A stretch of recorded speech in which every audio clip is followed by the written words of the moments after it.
T'as Morgan Housel dans le livre Psychology of Money qui en parle très très bien, qui dit il y a wealth game ou statue game. Et statue game, pourquoi pas, mais ça dépend en fait pourquoi tu joues au statue game, tu vois. Et il dit, tu te compares avec un mec qui, plus il monte de costumes, plus il monte de lambeaux, plus il monte de restaurants, gagne plus d'argent. Et toi, il y a aucune incentive à le faire, mais tu veux te confronter à lui au statue game. Sauf qu'à chaque fois que toi tu le fais, tu perds de l'argent, lui à chaque fois qu'il le fait, il en gagne. Il faut savoir à quel jeu tu joues, dans quel cours tu es, et quel est le vrai but des mecs en face de toi, parce que là, ça change tout. Ouais.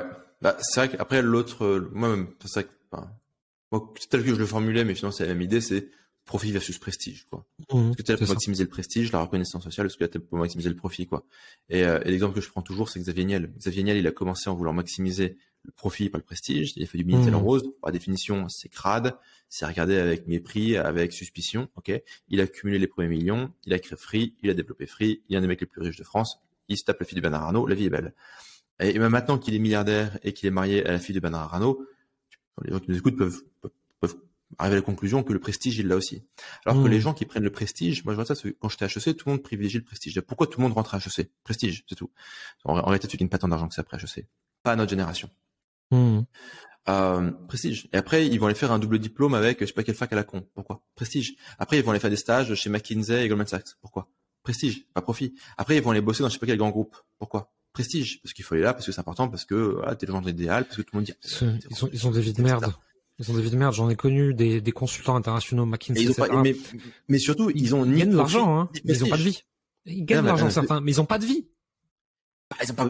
Ils ont pas tant d'argent. C'est qu'à compétence égale, à travail égal, à niquage de santé égal, c'est pas tes 8000 balles chez McKinsey, enfin, je veux dire, ou BCG, ou chez Goldman Sachs, ok, 15 avec prime si tu veux, quoi, par mois, mais ok, je dirais pour le commun des mortels, ça d'être beaucoup, mais sur Internet, ce serait un petit joueur, enfin, tu vois, c'est, bien sûr. donc, en fait, à intelligence, à acharnement égal, il ferait du x10 en travaillant 2 fois moins. C'est vrai.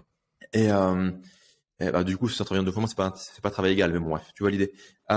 Et donc, toi, ce qui est marrant avec ces mecs, c'est qu'à la fin de la journée, ce sont des petites salopes. Parce qu'ils sont là, ils font, oui, chef, esclave du mois dans la plantation. Tu peux rester ce soir jusqu'à 21h pour finir le PowerPoint. Ah oui, chef, avec plaisir. Tu vois, ce sont des victimes, tu vois, littéralement. Et alors, ok, peut-être qu'ils vont avoir un salaire supérieur à la moyenne. Oui, mais enfin, ils vivent à Paris ou à New York.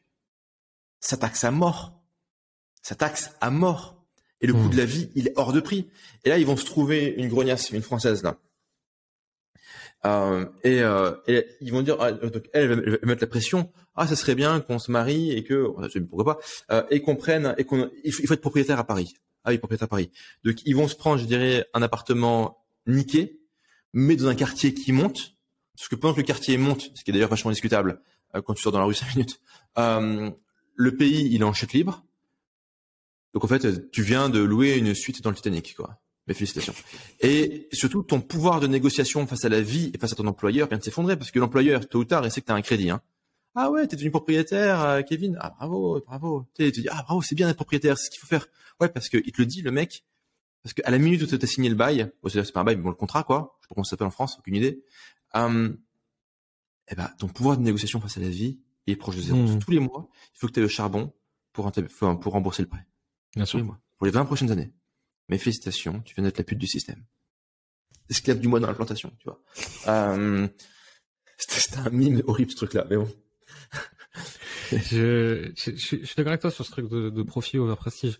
Je répète toujours aux gens en rigolant, tu vois, c'est moi le goal dans la vie, entre guillemets, tu vois, c'est d'être en jogging dans ma maison à la campagne ou à la montagne, 100 millions de net worth et une voiture Pikachu. Genre, foutez-moi la paix, je m'en bats les couilles. Je veux pas qu'on m'emmerde, je veux pas mettre de costume. Il y a une période de ma vie où j'ai aimé ça, et j'avais pas besoin de les mettre. Et aujourd'hui, vraiment, tu vois, quand tu me dis, ouais, faut se saper, pourquoi? Pourquoi? Moi, pour impressionner qui? Le seul truc excessif que j'aimerais bien avoir, c'est un jet. Parce que pour moi, c'est la mobilité absolue, c'est la liberté absolue. Mais bon, c'est un peu fantasmé parce que dans les vrais, c'est hors que des emmerdes, quoi. Et tu loues, c'est beaucoup moins de problème. C'est à moins de t'appeler Walmart, ça sert à quoi d'avoir un jet à toi? Ça coûte une blinde pour que tu t'en serves pas plus de si tu le loues. Et si t'as assez de cash, de toute façon, tu peux le louer, mais j'en avoir toujours un à dispo. Sauf que t'as pas les emmerdes du jet, quoi.